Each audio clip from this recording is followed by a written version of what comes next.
Marks joining us live on the broadcast. Simon, thank you so much for being with us here on WION World is One. Talk to us as we speak. We understand that 200 protesters have been arrested and many policemen have been injured in New York. Yes, absolutely. Look, this was a night of violent clashes between protesters and police in major cities all over the country. Some of those clashes took place in Brooklyn outside the Barclays Center between police and protesters. There are all sorts of videos on social media showing police meting out some considerable force to protesters as they attempted to clear the air. For controlling the situation around the White House where protests took place.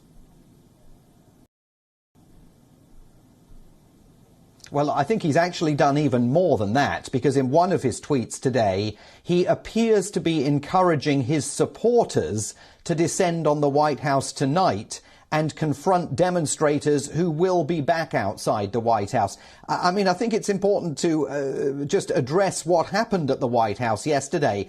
The compound was locked down for several hours as protesters laid siege to Pennsylvania Avenue right here in the middle of the country. Their frustration and fury, not just over the George Floyd issue, but broader anger over Donald Trump's stewardship of America, resulting in a very tense standoff that went on for several hours with members of the Secret Service. Now, on Twitter today, President Trump, rather than delivering a message of national calm and urging people to allow their inflamed passions to calm down, he has himself further run the risk of inflaming those passions, saying that if protesters last night had breached the security fence that surrounds the White House, they would have been greeted, as he put it, with the most vicious dogs and most ominous weapons I have ever seen. That's when people, he wrote, would have been really badly hurt at least. That's another intimation that the president is actually threatening to use the Secret Service to shoot protesters should they breach the security walls of the White House. And then in another tweet he says, tonight I understand is MAGA night at the White House, MAGA being Make America Great Again, the acronym that is used by his supporters. So he definitely appears in these tweets to be whipping the situation up rather than calming it down. And this even as a pandemic is raging on, Simon, there's questions on how to reopen the economy. And in the middle of it all, this is utter chaos to have these protests take place. And these protests are not restricted to one particular part of the U.S. They're taking place everywhere. And more importantly, in some of the hardest hit zones in the country, like New York. Yeah, look, I mean, I think this is a very, very dangerous moment for the United States. Certainly the most dangerous moment since the Rodney King riots in Los Angeles of 1992 sparked protests all over the country. Arguably the most dangerous moment since the Vietnam protests occurred back in the 1960s and 70s, with demonstrators voicing their opposition to America's involvement in Vietnam. And, you know, back in May of 1970, with the White House at the time besieged by protesters, President Richard Nixon one night left the White House. He went to the Lincoln Memorial here in Washington to meet with some of those demonstrators, better to understand what their position was with regard to the Vietnam War. That was Richard Nixon, a disgraced president ultimately, who had to leave office over the Watergate scandal. We are not seeing anything like that approach to this by President Donald Trump, eager as he is to divert everyone's attention away from his handling of the coronavirus pandemic.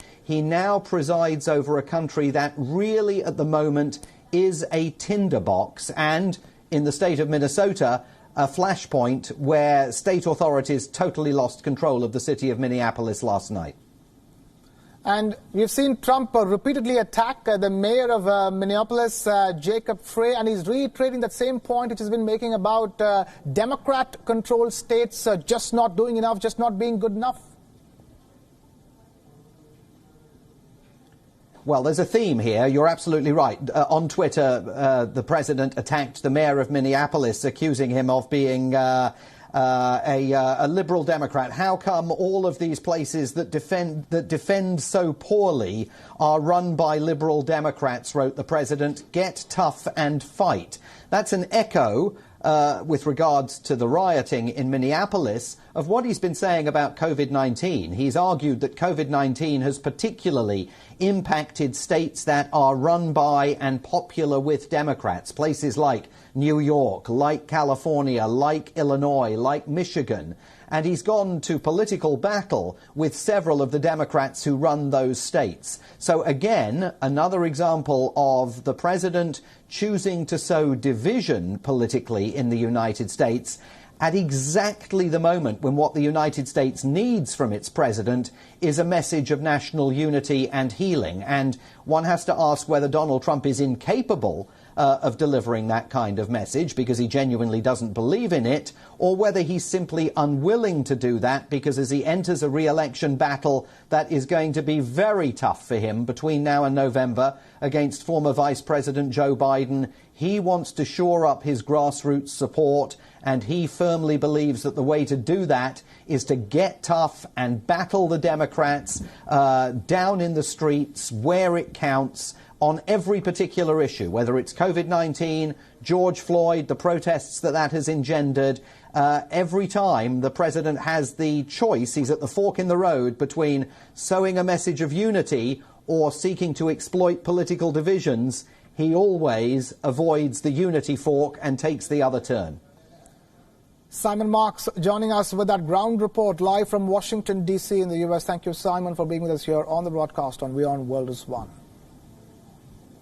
Shifting focus away from the U.S. to India, which has entered into Lockdown 5.0, which the government has now renamed as Unlock 1.